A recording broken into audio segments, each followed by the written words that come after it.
Tudo bem com você? Seja bem-vindo e bem-vinda ao canal Vocacionados. Eu sou Marcel Farias e é um prazer ter você aqui para juntos estudarmos a Palavra de Deus. Chegamos à sexta-feira, hoje vamos fazer um breve resumo, mas antes eu preciso falar um pouquinho para você do lobo, do dragão e do basilisco. Eu prometi para você já no sábado passado que a gente ia comentar um pouquinho destes personagens ou destas feras ou destes animais, como você queira chamá-los, porque eles têm a ver um pouquinho com o tema que estudamos esta semana, que foi a cobiça. Por isso, vamos citar um pouquinho destes personagens à luz da palavra de Deus. Mas antes de irmos para o vídeo de hoje, eu quero agradecer a você que comenta todos os dias aqui em nossos vídeos, a você que compartilha, a você que deixa o seu curtir, a você que está inscrito e inscrita e a você que está chegando aqui pela primeira vez em nosso canal. E se é a sua primeira vez aqui, você vai se inscrever, habilitar as notificações, deixar o seu curtir, comentar e compartilhar nas suas redes sociais. E se você quer que eu ore por você, você deixa na descrição do vídeo o seu pedido de oração, porque eu terei um prazer imenso em orar pelo seu pedido. E hoje eu vou orar pelo pedido da Esmeralda, que pede oração pela sua filha, a Amanda, que está à procura de um emprego. Também pelo Marcelo, pela Janete Vitória, vou orar pela Patrícia, pela Eni, que pede pelos filhos, também pela Yara Santana, pelo Pedro, pelo Silvio e pelo Gerardo. Muito obrigado por vocês sempre participarem aqui do canal Vocacionados. Não esqueça nas suas orações e no seu momento de estudo da Palavra de Deus, lembre-se deste seu humilde servo, também da minha esposa e do meu filho e aqui do canal Vocacionados. Agora eu vou rodar a vinheta. Na sequência, vamos juntos estudar um pouquinho da Palavra de Deus.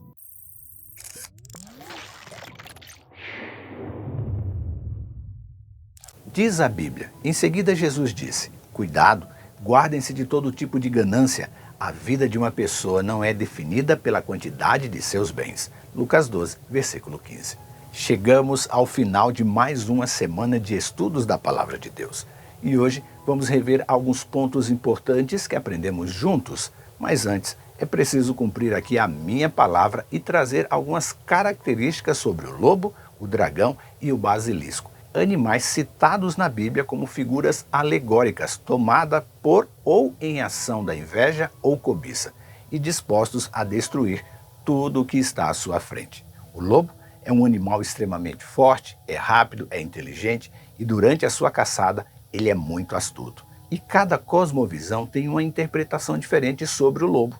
Os místicos e esotéricos acreditam que o lobo é um animal que transmite coragem e resiliência, por se adaptar em ambientes que vão de menos 50 a mais 50 graus.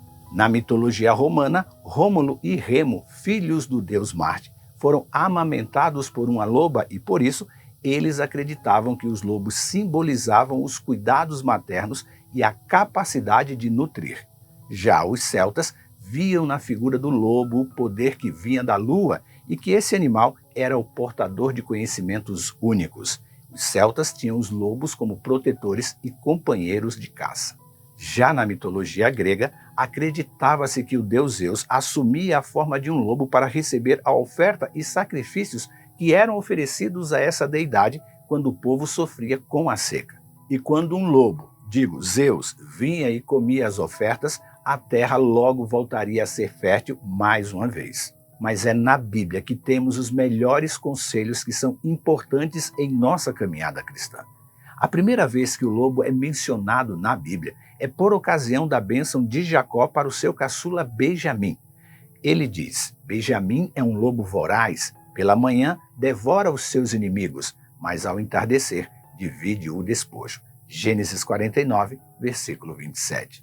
Depois desta citação, há outras 11 citações sobre lobo, e sempre em sentido metafórico, apontando para a crueldade e devastação que ele trazia aos rebanhos e ao hábito dele atacar a sua presa na escuridão da noite. Em outros momentos, a Bíblia usa a figura do lobo para falar da liderança eclesiástica que era corrupta e que usava o nome de Deus para agirem por cobiça e assim conseguirem dinheiro para si. Isso está lá em Lucas 10, verso 3 e João 10, 12. Mas há um texto em Ezequiel 22, versículo 27, que diz assim, seus líderes são como lobos que despedaçam as vítimas, destroem a vida das pessoas por dinheiro. Mas não será assim para sempre. e os lobos um dia voltarão a conviver em paz com o homem. O profeta Isaías afirma que, quando o reino eterno do Messias for estabelecido, o lobo habitará com o cordeiro e se alimentarão juntos. Isaías 11, versículo 6 e Isaías 65, versículo 25. Já os dragões são figuras míticas e lendárias, sempre representado como sendo um grande réptil que tem a capacidade de voar e cuspir fogo pela boca. Acredita-se que esta lenda surgiu no Antigo Oriente 2000 anos antes de Cristo, pois é deste período a lenda do grande dragão Tiamat, que comandava as hostes do caos. Sem este caos, segundo a lenda, produzido por Tiamat, não haveria a criação do universo, pois, segundo a mesma lenda, a destruição era a condição para que tudo fosse criado de forma ordenada. Para os povos que viviam nessa região, o dragão sempre simbolizou a destruição e o mal. Para os egípcios, Apófis ou Apófises era o dragão da escuridão, que era expulso do universo todos os dias pela manhã pelo deus Ra, o deus do sol. Algo bem parecido no que acreditamos ser o dragão, já que na tradição judaico-cristã, o dragão representava a morte e o mal. E esta figura aparece no livro do Apocalipse, repleta de simbolismos. Mas foi na Idade Média que a figura do dragão povoou o imaginário das pessoas. Neste período da história, o dragão seguiu simbolizando o pecado e o paganismo. E é deste período a história ou lenda de São Jorge, que luta e vence um dragão. E assim como ele, outros mártires e santos também têm a sua história vinculada a lutas e vitórias sobre dragões. Mas é em Apocalipse, capítulo 12, que temos a descrição da grande batalha no céu entre Miguel e o grande dragão vermelho com 7 cabeças e 10 chifres. E no capítulo 17, há uma descrição de uma besta também vermelha que também tinha 7 cabeças e 10 chifres. E todas as vezes que a Bíblia cita dragão, é com um alerta para o mal que ele fez ou fará. É também em Apocalipse que temos de fato o único herói que venceu o grande dragão na guerra do céu. Eis a descrição que João fez desta batalha. Então estourou a guerra no céu. Miguel e os seus anjos lutaram contra o dragão. Também o dragão e os seus anjos lutaram, mas não conseguiram sair vitoriosos e não havia mais lugar para eles no céu. E foi expulso o grande dragão, a antiga serpente, que se chama Diabo e Satanás, o sedutor de todo o mundo. Ele foi atirado para a terra, e com ele os seus anjos. Apocalipse 12, versículos 7 a 9. Já o basilisco é mais uma criação mítica do bestiário medieval. O professor de história Ranier Souza fez uma apresentação do basilisco muito interessante que eu vou compartilhar com você agora. Ele afirma que o basilisco era uma criatura designada como o rei das serpentes e teria habilidades letais, podendo matar qualquer um com um simples olhar. Ao que indica, segundo as mesmas lendas, continua o professor Ranier, ele era conhecido por sua crista em forma de coroa, que lhe conferia uma posição distinta em relação aos demais répteis. Além disso, conforme dizem algumas lendas, qualquer réptil que ouvisse o sibilo do basilisco logo se afugentava por temer a sua ação devastadora.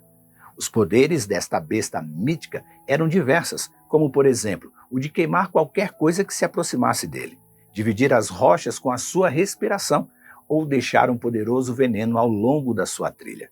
Apesar de parecer uma serpente, ele não rastejava como as outras serpentes.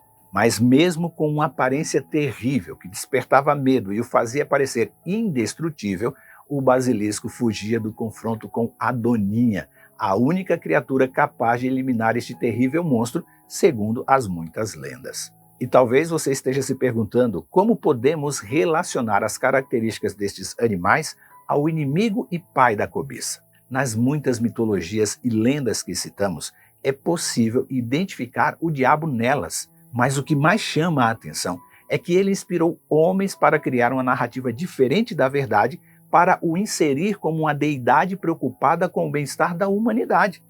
Pensa bem, os irmãos Rômulo e Remo sendo cuidados por uma loba, Apófis, o dragão egípcio que precisava ser expulso pela manhã do universo por Ra, para que se mantivesse assim o equilíbrio entre o bem e o mal, servindo de base para o princípio da filosofia chinesa do Yin e Yang, as duas energias opostas e complementares. Todas estas teorias são usadas pelo inimigo para tirar o foco da verdadeira história. E essa semana aprendemos mais sobre ele através do que escreveu Ellen White sobre aquele que foi o mais honrado entre os anjos da corte celestial.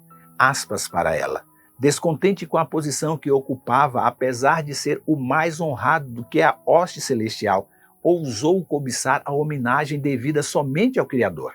Em vez de se preocupar de fazer com que Deus fosse o alvo supremo das afeições e fidelidade de todos os seres criados, o seu esforço consistiu em obter para si o serviço e a lealdade deles. E cobiçando a glória que o infinito Pai havia conferido ao seu Filho, este príncipe dos anjos aspirou ao poder que era a prerrogativa de Cristo unicamente. Patriarcas e Profetas, página 11. E a partir deste confronto, o agora diabo e Satanás segue buscando tentar homens e mulheres a agirem também por cobiça. E neste propósito, ele tem se dedicado em tempo integral e, infelizmente, tem obtido relativo sucesso. Acã foi um destes sucessos. Ele convenceu um filho de Deus a agir pela cobiça. Acã errou e levou vergonha, dor e morte para o povo do Senhor. Isso está lá em Josué capítulo 7. Este episódio foi tão emblemático e impactante para o povo de Deus que ele foi lembrado em outras ocasiões. E pouco antes de se despedir do povo, Josué fez um alerta a toda a congregação. Quando Acã, perguntou ele, descendente de Zerá, foi infiel ao Senhor, roubando as coisas separadas para o Senhor, a ira divina não caiu sobre toda a comunidade de Israel? E Acã não foi o único que morreu por causa do seu pecado. Josué 22, verso 20. Outra triste vitória do inimigo foi o agir de Judas por cobiça. Ele foi chamado por Jesus para o representar no mundo, mas não valorizou este chamado ímpar, que de tão especial foi feito a apenas 12 entre as grandes multidões que seguiam o Mestre de Nazaré. E mesmo amando a Jesus, ele o traiu por dinheiro, pois se preocupava só com o aqui e o agora. Mas nada foi mais embaraçoso para o reavivamento da Igreja do Senhor após o agir do Deus Espírito Santo do que a escolha de Ananias e Safira em tentar enganar a Deus. A Bíblia diz que o casal escolheu mentir para esconder que estavam roubando a Deus diante dos apóstolos. Isso está em Atos 5, versículo 1 e 2. Ananias e Safira não apenas conspiraram para sustentar uma mentira. Eles atentaram abertamente contra a unidade do ajuntamento de crentes que estavam experimentando as bênçãos dos céus vindas das mãos do Deus Espírito Santo. E de forma direta, mentiram para o mesmo Deus doador das bênçãos que eles vivenciaram depois do dia de Pentecostes. Lúcifer, Acã, Ananias e Safira foram os personagens com quem aprendemos preciosas lições sobre o perigo da cobiça. E ontem foi apresentado aqui alguns versículos que têm o poder de ajudar o crente que deseja sair vitorioso da luta contra a cobiça.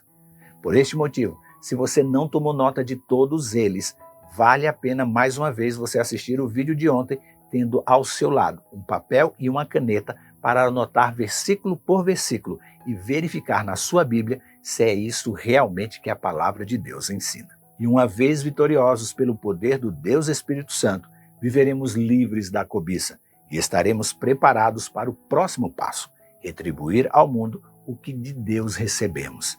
Este será o tema que estudaremos juntos na próxima semana. Por isso que eu espero você aqui amanhã para juntos aprendermos mais da palavra de Deus. Afinal, Jesus ensinou que devemos dar de graça aquilo que de graça recebemos. Mateus 10, versículo 8. Pense nisso, leia sua Bíblia e que Deus nos abençoe. Este conteúdo está no aplicativo Esperança Real e na web rádio Ecoar. Se inscreva em nosso canal, habilite as notificações, deixe o seu curtir, comente e compartilhe em suas redes sociais. E lembre-se, você é participante da vocação celestial para ir ao mundo pregando o evangelho da salvação a toda criatura. Que Deus te abençoe e até amanhã.